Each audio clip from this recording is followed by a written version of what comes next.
Olá, me chamo Rafael Viana, tenho 28 anos, sou advogado, sou bacharel em Direito pela Fundação Getúlio Vargas do Rio de Janeiro e mestrando em Direito da Regulação também pela Fundação Getúlio Vargas do Rio de Janeiro.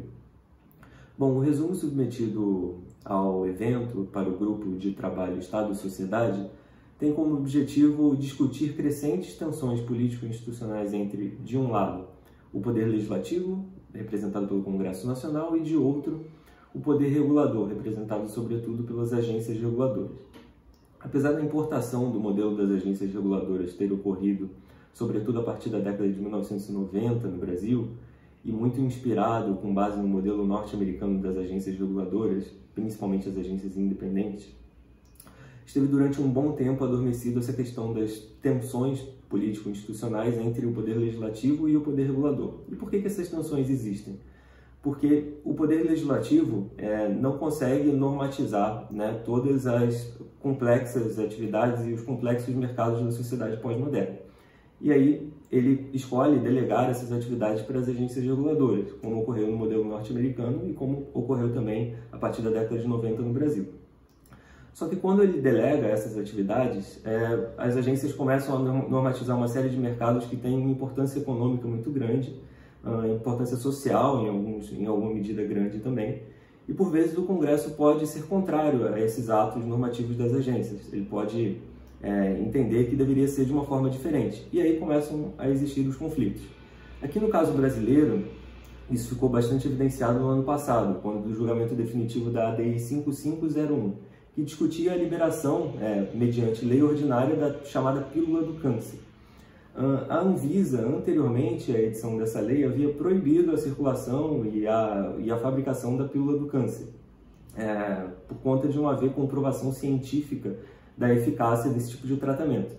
O Congresso, e aí, seja lá por qual razão for, alguns vão dizer que por lobby, mas outros vão dizer que pela voz da democracia, naquele momento, decidiu que a pílula do câncer havia, sim, um embasamento, depois de fazer uma certa discussão por audiências públicas, discutiu que havia, sim, certo embasamento científico para a liberação do medicamento e acabou por editar essa lei em sentido amplo, geral e abstrato, liberando a fabricação e a circulação desse tipo de substância no país e a prescrição do medicamento desde que com a concordância do paciente.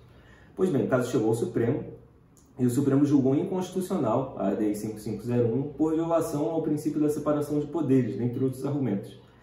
E aí, qual que é a questão disso? O Supremo, qual que é a questão principal disso? O Supremo decidiu que havia um espaço decisório das agências reguladoras, com base aí no conceito de reserva da administração, que o Congresso, o Poder Legislativo, não poderia se imiscuir. Isso, enfim, é apenas mais uma demonstração dessa crescente tensão institucional entre Poder Legislativo e regulador. Não é o único exemplo. No passado, o Congresso Nacional, por decreto legislativo, não por lei, tentou sustar atos da Anvisa também. Essas tensões ocorrem bastante com a Anvisa. Tratou-se da Resolução 52 de 2011 da Anvisa, em que eram proibidos o uso de certas substâncias para o emagrecimento. O Congresso, então, por decreto, sustou, e aí foi o único ato em que o Congresso efetivamente sustou uma resolução da Anvisa por decreto, decreto legislativo, mas existem uma série de outros projetos de decreto legislativo para sustar atos normativos, não só da Anvisa, como de outras agências, e isso é uma demonstração desse crescente conflito institucional. E aí o resumo visa explorar um pouco o histórico norte-americano a respeito disso, porque se o nosso modelo institucional é muito baseado no deles, no modelo norte-americano, o que aconteceu lá? Essas tensões existiam lá e como eles lidaram institucionalmente com esse tipo de problema. E aí a gente vai trazer para a discussão dois casos principais. O primeiro é um caso introdutório, que é Gandhi versus United States, em que se discute uma questão anterior a essa questão do possível controle político do Congresso dos atos normativos das agências. Esse caso vai visa discutir qual é efetivamente o limite para o Congresso delegar poder normativo às agências. Ele pode delegar em qualquer situação poder normativo às agências? Basta o chamado princípio inteligível, em que o Congresso delimita as balizas mediante as quais a agência vai exercer esse poder normativo? Basta isso ou precisa alguma coisa a mais? Esse é um caso que a gente vai trazer como uma discussão introdutória, e depois a gente vai entrar efetivamente na questão do controle político a posteriori do Congresso pelo Congresso dos atos normativos das agências e trazer a Congressional Review Act, que é uma legislação dos Estados Unidos do ano de 1996, em que ficou estabelecido que o Congresso teria poderes, mediante um processo legislativo acelerado, fast track, digamos assim, de sustar efetivamente atos das agências, mas precisando também da sanção presidencial. E aí é uma diferença importante em relação ao que vem sendo feito, ou que vem sendo explorado pelo Congresso, foi feito apenas uma vez, para sustar efetivamente atos das agências, né?